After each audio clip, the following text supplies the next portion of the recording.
अंगद जी रावण से कहते हैं, अंगद बोले धन्य है हे जादूगर राज, स्वयं बड़ाई मारते तुम्हें न आई लाज।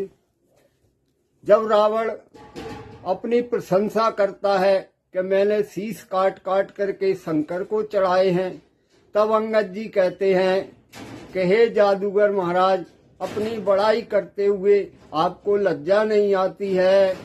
अंगद जी रावण से कहते हैं, जो करनी करने वाला है वो करता है, कहता कब है, ये तो मशहूर कहावत है, जो गरजा है वर्षा कब है।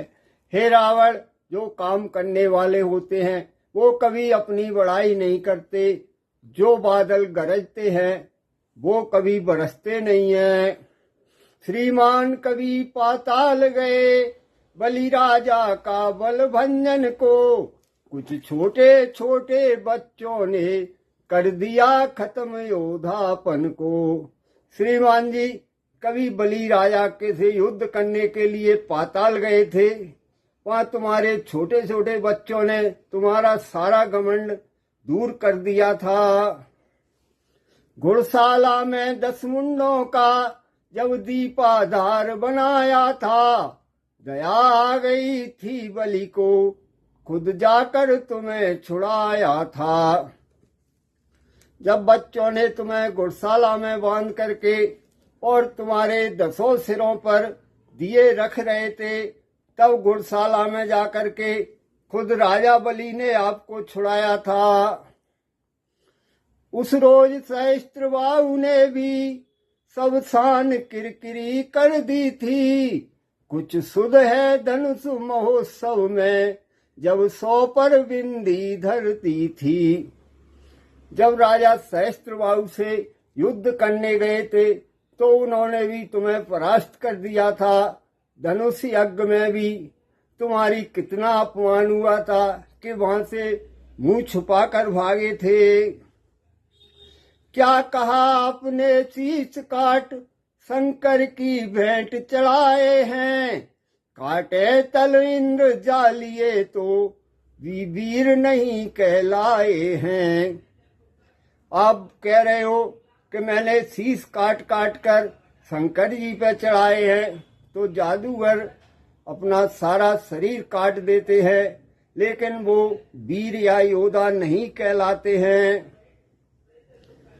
जतलाते हो बार बार मैं बड़ा हटी हूँ क्रोधी हूँ, बलिहारी ये भी तो कहिए मैं बाली कांख का कैदी हूँ। आप बार बार एक ही बात कह रहे हैं कि मैं बड़ा हटी हूँ, बड़ा क्रोधी हूँ। अरे एक आध बार ये भी तो कहो कि मैं बाली कांख का बंदी भी हूँ। तब रावण कहता है, रावण बोला बंद कर उपदेशक का कार, तपसी का तू दूत है या कोई है आचार। रावण कहता है, हे अंगद, अपना ये उपदेश देना बंद कर, तू तपस्वी का दूत है या कहीं का आचार है।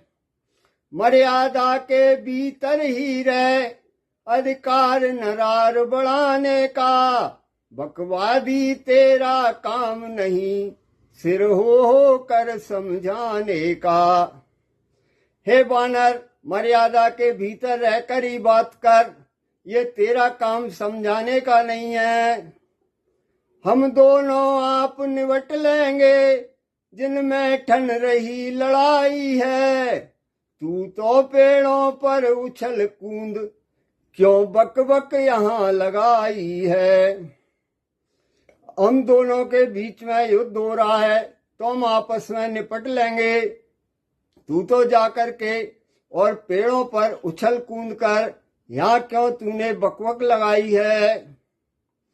तब अंगद जी कहते हैं, अंगद बोले ठीक है सुनिए तनिक तथाप, यह आवश्यक विषय है कब तक नहीं कदाप।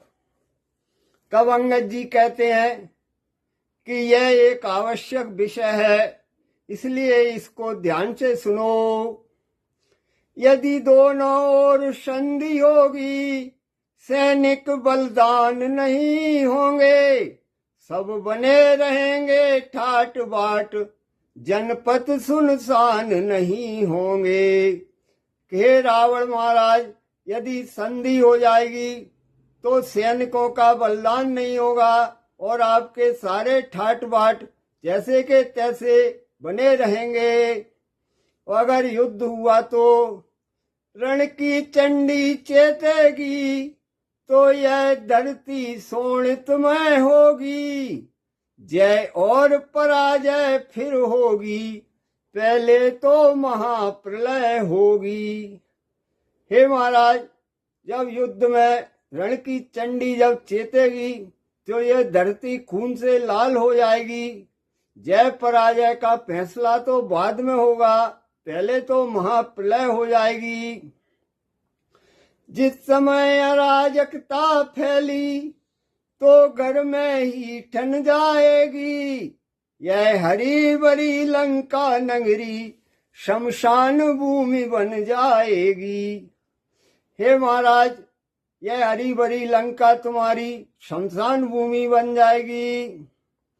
बच्चे अनाथ हो जाएंगे, बहुएं विधवा हो जाएंगी, लाखों पुत्रों की माताएं घर घर को राम मचाएंगी।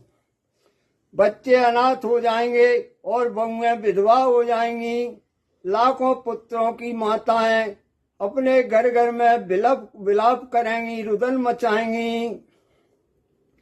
एक और भी बात है, वह है अपना भाव, तनिक उसे भी ध्यान धर सुनिए महानुभाव। हे महाराज रावण, एक बात और भी है जो कि मेरा अपना मत है, उसको भी जरा ध्यान से सुनो।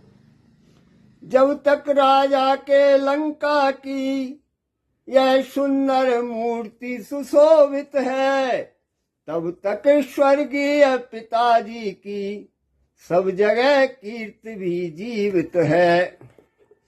हे महाराज, जब तक लंका के राजा की यह मूर्ति सिंहासन पर विराजमान है, जब तक मेरे पिता बाली की यश और कीर्ति भी सारे संसार में विद्यमान रहेगी।